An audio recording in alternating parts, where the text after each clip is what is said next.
নমস্কার সম্মানী দর্শকবৃন্দ, এবার গ্রাম পঞ্চায়েতের যাবতীয় সার্টিফিকেট যেগুলো আপনাদেরকে অফিসে গিয়ে করতে হতো, অফিসে গিয়ে ডকুমেন্টস জমা দিয়ে তারপর নিতে হতো, সেইগুলো কিন্তু অনলাইনের মাধ্যমে আবেদন করে আপনারা পেয়ে যেতে পারবেন। রেসিডেন্ট সার্টিফিকেট পঞ্চায়েতের, ক্যারেক্টার সার্টিফিকেট পঞ্চায়েতের, ইনকাম সার্টিফিকেট পঞ্চায়েত থেকে যেগুলো দরকার হয় সেই সার্টিফিকেট, এছাড়াও সেম পারসন সার্টিফিকেট মানে এই ব্যক্তি ওই ব্যক্তি একই, সেই তথ্য সেই ব্যাপারে যে সার্টিফিকেটগুলো নেওয়া হয় এফিডেভিট করার জন্য সেই সার্টিফিকেটও পেয়ে যাবেন। এছাড়াও ডিস্টেন্স সার্টিফিকেট সেটাও কিন্তু আপনারা পেয়ে যাবেন। সম্পূর্ণটাই কিন্তু অনলাইনে আবেদনের মাধ্যমে পেয়ে যাবেন। আর আপনাদেরকে পঞ্চায়েতে যেতে হবে না, ফ্রিতে আবেদন করবেন এবং অনলাইনেই কিন্তু আপনাদেরকে সার্টিফিকেট দিয়ে দেবে, সেখান থেকে আপনারা ডাউনলোড করে নিতে পারবেন। যেমন বিডিও অফিসের ইনকাম সার্টিফিকেট অনলাইনে আবেদন করা যায়, এসডিও অফিসের আবেদন করা যায়, ঠিক সেই রকম পঞ্চায়েতেও কিন্তু এবার আবেদন করা যাবে।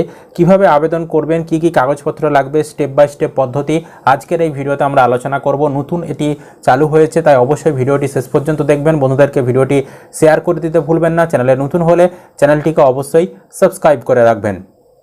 সবার প্রথম যে কোনো ব্রাউজার ওপেন করে গুগলে এসে সার্চ করবেন WBPMS।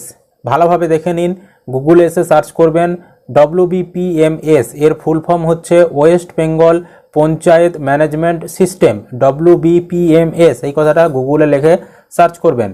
যখনই সার্চ করবেন প্রথমেই দেখবেন পঞ্চায়েত ম্যানেজমেন্ট সিস্টেম ব্র্যাকেটে PMS লেখা চলে এসেছে, আর ওয়েবসাইট wbpms.in উপরে দেখতে পাচ্ছেন।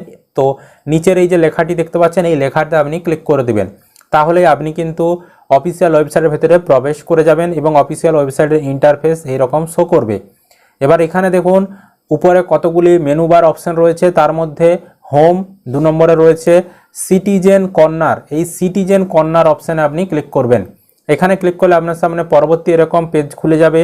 এবার এখানে দেখুন সার্টিফিকেট ইস্যু বাই গ্রাম পঞ্চায়েত দিয়ে দেখুন এখানে কি কি সার্টিফিকেট পাবেন তার এখানে ডিটেলস দেওয়া রয়েছে। Resident, character, income, same person certificate আর ডিস্টেন্স সার্টিফিকেট।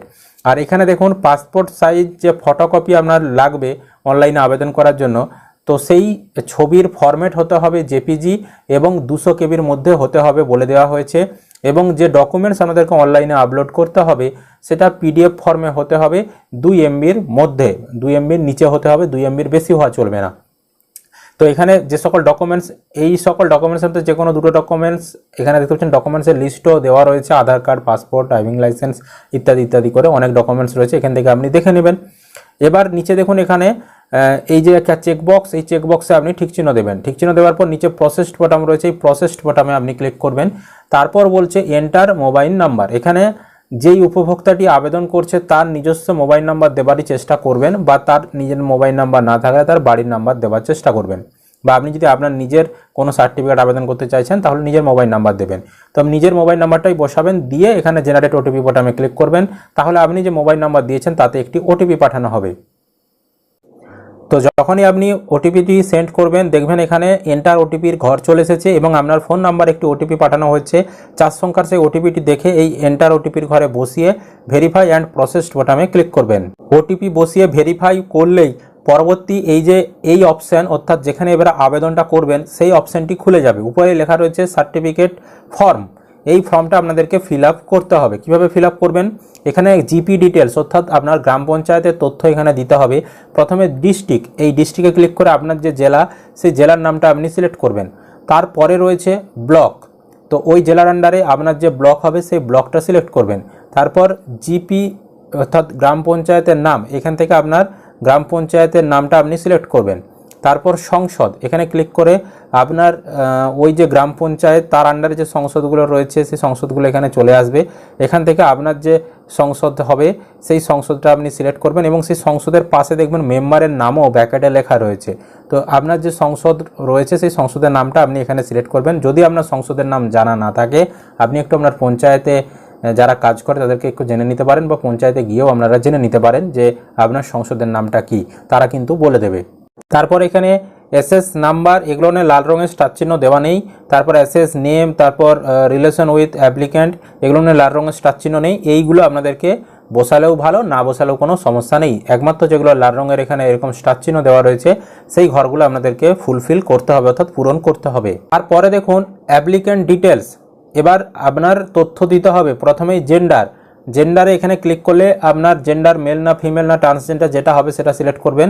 তারপর বলেছে বাংলা শংসাপত্র পেতে দয়া করে বাংলায় লিখুন। তো বাংলা শংসাপত্র, যদি বাংলাতে আপনি শংসাপত্র পেতে চান তাহলে এখানে বাংলাতে লিখতে বলছে আপনাদেরকে। তো অ্যাপ্লিক্যান্ট নেম, অ্যাপ্লিক্যান্টের নাম, যিনি আবেদন করছেন তার নামটা এখানে লিখতে হবে। তারপরে বলেছে গার্ডিয়ান নেম, অর্থাৎ আপনার যে অভিভাবক সেই অভিভাবকের নাম এখানে লিখতে বলেছে। আপনার বাবার নাম হতে পারে বা মায়ের নাম হতে পারে বা স্বামীর নাম হতে পারে। তো আপনার অভিভাবকের নাম এখানে লিখে দিবেন। একটা জিনিস বলে রাখি, অ্যাপ্লিক্যান্ট নামের ঘরে এখানে কিন্তু আপনারা ইংলিশেই লিখবেন নামটা, আর যদি বাংলায় লিখতে হয় তাহলে নিচে দেখুন আবেদনকারীর নাম একটা বাংলায় লেখার জায়গা রয়েছে, এখানে আপনি বাংলায় লিখতে পারেন। তবে আমাদের তো সার্টিফিকেট যেগুলো দরকার সেগুলো ইংরাজিরই দরকার, বাংলা সার্টিফিকেট খুব একটা দরকার হয় না।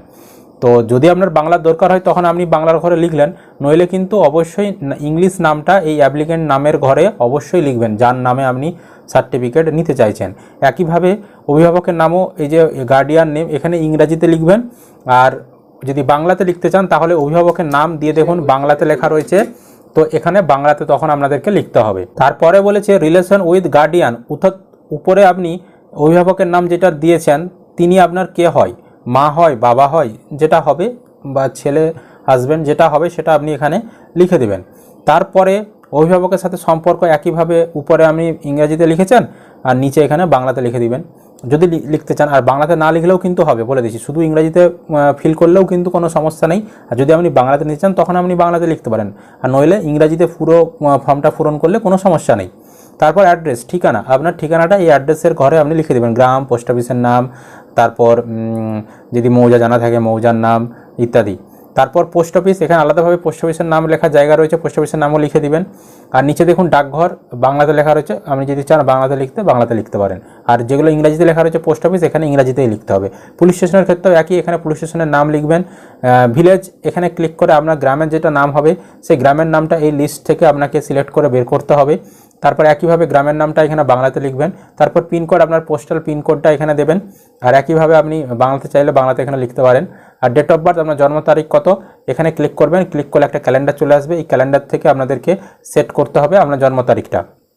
তারপর বলেছে সার্টিফিকেট অ্যাপ্লাইড ফর, আপনি কিসের জন্য সার্টিফিকেট নিতে চাইছেন। সার্টিফিকেট টাইপ দেখুন এখানে ক্যারেক্টার সার্টিফিকেট নিতে চাইছেন, যদি ক্যারেক্টার সার্টিফিকেট নিতে চান এখানে ঠিক দেবেন। যদি আপনি ইনকাম সার্টিফিকেট নিতে চান ইনকাম সার্টিফিকেটে ঠিক দেবেন। তারপর যদি আপনি রেসিডেন্টাল সার্টিফিকেট নিতে চান তাহলে রেসিডেন্টাল সার্টিফিকেটে ঠিক দেবেন। যদি আপনি ডিস্টেন্স সার্টিফিকেট নিতে চান ডিস্টেন্স সার্টিফিকেটে ঠিক দেবেন। যদি আপনি কাস্ট সার্টিফিকেট নিতে চান কাস্ট সার্টিফিকেটে ঠিক দেবেন। যদি আপনি সেম পার্সন সার্টিফিকেট নিতে চান তাহলে এখানে আপনি ঠিক দেবেন। আপনি যে সার্টিফিকেট নিতে চাইছেন সেটাতে আপনি ঠিক রাখবেন। ধরুন আমরা নিতে চাইছি, বেশিরভাগ যেগুলো নেওয়া হয় character certificate, income certificate, residential certificate, এই তিনটা সার্টিফিকেট আমরা নিতে চাইছি। একবারেই তিনটারই আবেদন করা যাবে, কোনো সমস্যা নেই। তো আমরা তিনটারই ঠিক দিয়ে রেখেছি, আপনি চাইলে দুটোও করতে পারেন বা মিনিমাম একটাও করতে পারেন বা তারও বেশি করতে পারেন। এবার যেহেতু আমরা ইনকাম সার্টিফিকেটটা সিলেক্ট করেছি তাই আমাদেরকে এখানে ইনকাম সার্টিফিকেট অ্যানুয়াল ইনকাম কত, অর্থাৎ বছরে ইনকাম আমাদের কত সেটা লিখতে হবে। এখানে 1 লাখ না 1.5 লক্ষ না 60,000 70,000 যেটা হবে সেটা লিখতে হবে। ইনকাম সোর্স, আপনার ইনকামের মাধ্যম কি, সোর্স কি, কৃষিকাজ তাহলে এগ্রিকালচার লিখলেন, কোনো বিজনেস হলে ব্যবসা হলে সেটা বিজনেস লিখলেন। তারপরে দেখুন এখানে মোবাইল নাম্বারের ঘরে মোবাইল নাম্বার অটোমেটিক চলে আসবে, সেটা থাকবেই। তারপর হোয়াটসঅ্যাপ নাম্বারের ঘরে আপনি চাইলে হোয়াটসঅ্যাপ নাম্বার দিতে পারেন, না চাইলে নাও দিতে পারেন, যেহেতু লাল রঙের স্টার চিহ্ন দেওয়া নেই। ইমেল আইডি থাকলে দিতে পারেন, না থাকলে দেওয়ার দরকার নেই। তারপর সিলেক্ট ডকুমেন্ট, এই সিলেক্ট ডকুমেন্টে ক্লিক করে এখানে আপনাকে Aadhaar card, voter card, PAN card, সংসদ মেম্বার সার্টিফিকেট, এই 4টা ডকুমেন্টসের মধ্যে যে কোনো একটা ডকুমেন্টস ঠিক চিহ্ন দিতে হবে, মানে সিলেক্ট করতে হবে। ধরুন আমরা আধার কার্ড সিলেক্ট করছি, এখানে আধার সিলেক্ট করলাম। তারপর ইউনিক আইডি, এখানে আধার কার্ড সিলেক্ট করেছি মানে ইউনিক আইডির ঘরে আধার কার্ডের নাম্বারটা আমাকে বসাতে হবে। আর আপলোড ডকুমেন্টের ঘরে আমাকে আধার কার্ডের ছবিটা আপলোড করতে হবে। আর অবশ্যই আগেই বলেছি যে ডকুমেন্টসগুলো আপলোড করবেন পিডিএফ ফরম্যাটে আপলোড করতে হবে, আর 2 MBর নিচে যেমন হয় ডকুমেন্টসের সাইজটা। তারপরে 2 নম্বরে বলেছে সিলেক্ট ডকুমেন্ট, এখানে ক্লিক করে এবার ভোটার কার্ড, প্যান কার্ডের মধ্যে যে কোনো একটা সিলেক্ট করতে বলছে। তো আমরা এবার ধরুন ভোটার কার্ড সিলেক্ট করব, বা প্যান কার্ড আমি একটা সিলেক্ট করেছি, প্যান কার্ড সিলেক্ট করলাম।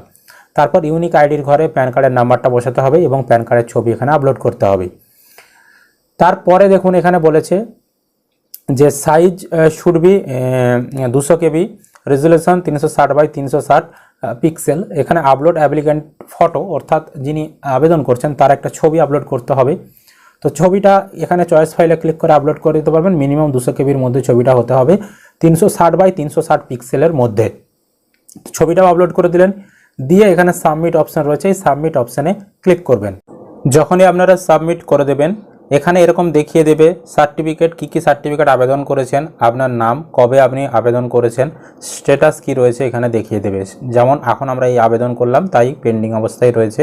যখন অ্যাপ্রুভেল দিয়ে দেবে, অ্যাপ্রুভেল এখানে চলে আসবে, অ্যাকশন এখানে ডাউনলোড বাটন চলে আসবে, তখন ডাউনলোড করলেই সার্টিফিকেট ডাউনলোড করে নিতে পারবেন। তো আমরা দেখতে পাচ্ছেন একসঙ্গে ক্যারেক্টার সার্টিফিকেটের আবেদন করেছি, ইনকাম সার্টিফিকেটের আবেদন করেছি, রেসিডেন্টাল সার্টিফিকেটেরও আবেদন করেছি। তার মানে বুঝতেই পাচ্ছেন এইভাবে কিন্তু আর আপনারা পঞ্চায়েতে না গিয়েই খুব সহজেই অনলাইনে সার্টিফিকেটের আবেদনগুলো করে নিতে পারবেন।